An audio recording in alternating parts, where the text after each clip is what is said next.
Mas qual que é a tua visão sobre essa escolha especificamente? Eu vou começar concordando contigo, Igor. Eu acho que o PT vai comemorar, sim, porque o PT faz uma leitura nesse sentido correta do jogo, de que o Flávio ele vai levar para a eleição uma rejeição gigantesca. Ele não traz nenhuma das qualidades do Bolsonaro e absolutamente todos os defeitos. Então ele não tem o carisma do pai, ele não tem a leveza do pai, uma certa maneira fácil de se comunicar que o pai tinha, ao mesmo tempo que ele tem todos os defeitos ligados à corrupção, a ideia de que ele é um cara vendido, um cara que faz negócio com todo mundo, e ele faz. É um cara também próximo do Daniel Vorcaro, ele próprio, o dono do Banco Master, o maior escândalo de corrupção da história recente do Brasil. Então o Flávio é isso, ele é uma versão piorada do Jair, o que já é vamos dizer, um prodígio. O cara conseguir piorar ali o pai, mas ele é uma versão piorada do pai. Então, naturalmente, eu entendo, e eu acho que a família Bolsonaro está certa em lançar o Flávio. Porque a família Bolsonaro, ela só quer amealhar poder e, vamos dizer, explorar intelectualmente aquela base de seguidores deles. Então, se esse é o objetivo deles, eles só podem fazer isso colocando um Bolsonaro para concorrer.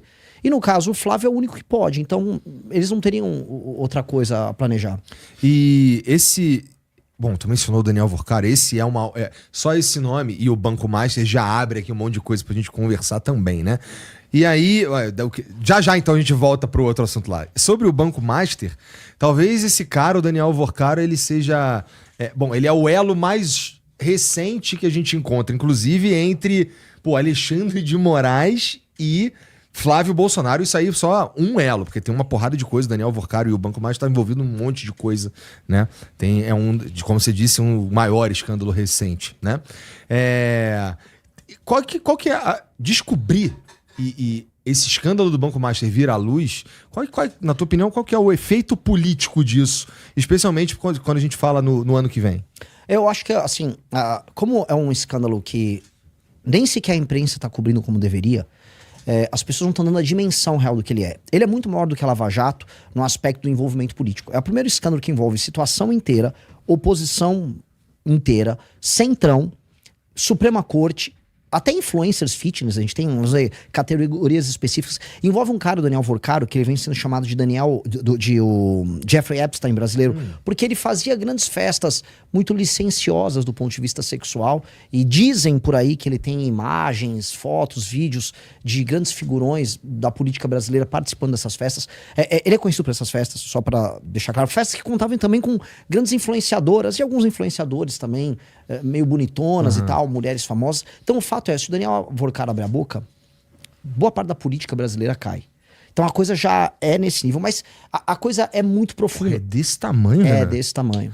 O que sai na mídia geralmente tá falando de bastante dinheiro e tal, mas então tá no começo dos escândalos políticos. Tá, porque você pode dividir por nicho, por grupo, por bloco e pelos envolvimentos. O Daniel Vorcaro, ele é um cara que ele tem que ser entendido, ele é um cara cujo pai dele cresceu junto com ele na igreja Lagoinha, lá de Minas Gerais, do Valadão. Aí eles cresceram, começaram a ter uns canais de TV, uns programas de TV ligados à Lagoinha, e aí do nada eles compraram um banco. O que diz muito sobre a Lagoinha, né? Diz muito sobre pequenas igrejas, grandes negócios, um modelo de igreja que do nada um sujeito participa ali de umas operações, do nada ele tá comprando um banco. Comprou um banco falido, com esse banco ele transforma no Banco Master, especialmente a partir de 2019, 20, 21, ele começa com uma operação muito agressiva de ganho de mercado, com um CDB, com taxas absurdas, que claramente não era viável. Muita gente séria no mercado vendia ali o CDB dele também. Então ele teve um grau de contaminação. Ele botou o cunhado dele, que chama Fabiano Zettel, para ser uma espécie de operador político dele. Ele começou a comprar título podre de empresas que estavam indo em recuperação judicial. Começa aí, essas empresas tinham envolvimento político, a Ambipar era uma delas. Começou a conhecer todos os políticos, porque ele se tocou, ok, isso aqui vai dar muito ruim. Pode falar palavrão aqui? Pode. Então vai dar merda, ia dar merda. Então ele já começou a trazer... Seu bananão. Poxa, vou falar merda aqui.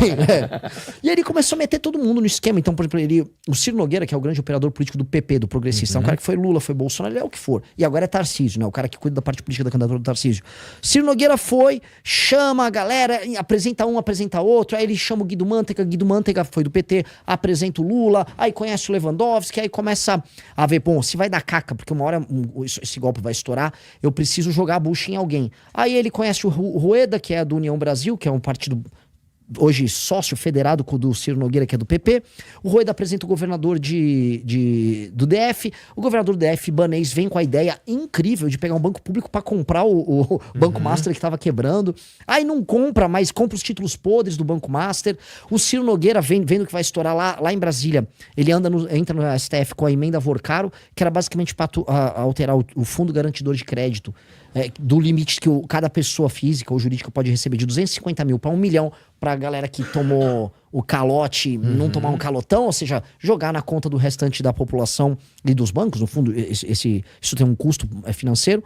E aí as pessoas vão, vai dar problema jurídico. Vou contratar escritórios vinculados a figuras da Suprema Corte. Aí entrou agora, descobriram um estranho contrato com a esposa do Alexandre de Moraes. Um valor absurdo. Valores absurdos. Aí, de repente, Augusto de Arruda Botelho, que era aquele cara que ficava fazendo programa lá com o Caio Coppola na CNN, falando de democracia. Agora ele é advogado do Banco Master, viaja no jatinho com o Toffoli. Quando você vai... Eu sou só arranhei a superfície. Quando você vai olhando, havia até uma bancada do Vorcaro no Congresso Nacional. É um negócio muito grande. E como gerou muito dinheiro e gerou contaminação no mercado financeiro, a coisa começou a se vincular, e as investigações estão indo para essa linha, até de fundos ligados ao PCC. Então, é um escândalo colossal que pode, se houver uma investigação séria, aparentemente não irá, porque o trabalho da PF vai ser obstado por alguns agentes em algum momento, imagino eu, porque mexe com todo mundo, a República cai, porque os principais figurões da República caem, e isso vai pautar no eleitoral. Então o ano eleitoral de 26 será, não sei se decidido, mas ele será em grande medida pautado por esse escândalo. E é um escândalo horrível. E esse escândalo, cara, como você disse aí, ele envolve um monte de gente, tudo quanto é lado, provavelmente todo o corpo político brasileiro tem em algum momento, ou talvez seja um exagero de todo mundo, mas o ponto como você disse também, isso daí provavelmente não vai dar em muita coisa, porque em algum momento a investigação da PF deve sofrer algum tipo de interferência, porque isso pega muita gente. Mas não é interessante que haja uma investigação desse porte que está tentando investigar o próprio sistema, sendo que agora o sistema vai fazer de tudo para se defender. Então a gente ainda tem uma galera que está tentando resolver o problema da coisa. Dá para dizer que essa galera tá lá na Polícia Federal e é isso? Tem, a Polícia Federal faz um trabalho civilizacional. Por mais que exista essa história de que existem alas na Polícia Federal que vão ser mais pró um governo aqui ou pró um governo ali, existe um trabalho institucional da PF que é civilizacional no Brasil. E necessário. E são ainda os últimos anticorpos que restam, mas a gente tem que entender assim, são anticorpos de um corpo cada vez mais doente. Então, tudo é feito no Brasil para evitar que você consiga investigar e pegar esse tipo de arranjo. Tá? Porque no fim do dia, a elite política e a elite econômica no Brasil são misturadas, elas andam juntos, fazem negócios juntos, dependem completamente um do outro e determinam, inclusive, o preço na Bolsa de Valores. Quer ver uma coisa que é engraçada? Como no Brasil a coisa é vinculada?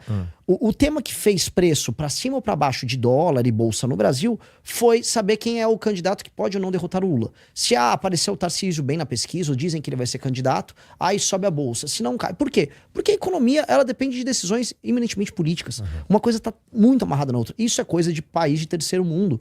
Não é sério a gente ter assim, a Bolsa de Valores vai subir ou vai descer só por uma questão conjuntural eleitoral, faltando mais de um ano para eleição, como foi ao longo do último ano.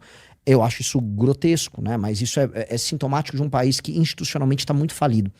E mesmo, institucionalmente, o Brasil... Falar que o Brasil é uma democracia, falar que você tem divisão de poder no Brasil, falar que as pessoas estão focando nas coisas... Não, é mentira. O Brasil, ele está sendo...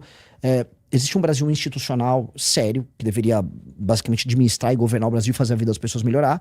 E existe um Brasil não institucional que está invadindo ele. Esse duelo do Brasil institucional contra o Brasil não institucional, o Brasil não institucional está ganhando. E quem é o Brasil não institucional? É o Brasil do Centrão, das emendas, do orçamento secreto do Centrão, é o Brasil do Comando Vermelho, é o Brasil do PCC, é o Brasil do Daniel Vorcaro. Como é que pode o banco que mais bombou e mais cresceu nos últimos anos ser o banco de um cara desqualificado como o Daniel Vorcaro, que ficava só organizando suruba? Era um surubeiro, cara. O cara basicamente cresceu no mercado dele com suruba e calote. Porra, suruba e calote. Aí o cara mostra o maior banco do Brasil, o banco mais cresceu nos últimos anos. Isso é muito psicodélico. E as pessoas fingiam demência. Ficavam fingindo demência. O Roberto Campos Neto, que era presidente do Banco Central, eu sei, é que é muito louco, né? O Roberto Campos Neto, presidente do Banco Central, ele recebeu 38 chamadas do mercado financeiro, tipo assim, sei lá, o pessoal do Itaú, isso aqui tá errado, né? O pessoal do BTG, isso aqui tá errado. Eu lembro, ao longo de um tempo, De um né? tempão. Aí ele, acho que tá tudo certo, né? Tá tudo bem. Como isso? E toma ele suruba do Daniel Vorcaro. Toma ele suruba encontrar ali barco no Mediterrâneo. Dizem que boa parte do Jet Set global fez festa com o Daniel Vorcaro. Pegaram agora, hoje, a namorada ou esposa do Vorcaro, fotos dela numa festa, num rolê com a Ivanka Trump. Era esse o nível desculpa o termo, da putaria. Nossa, então se mexer muito nessa merda aí, vai encontrar as paradas. Vai mesmo.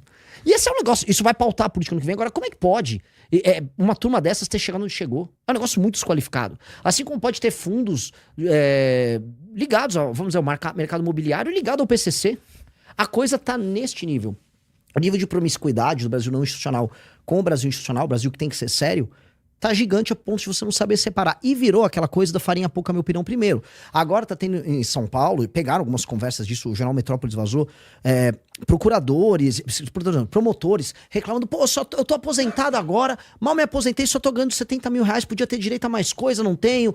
Pô, um desembargador pode ter direito a um Porsche, eu não. Virou isso. Assim, as coisas saíram muito do controle. Então a gente precisa dar um freio de arrumação. Só que quem vai dar o freio de arrumação?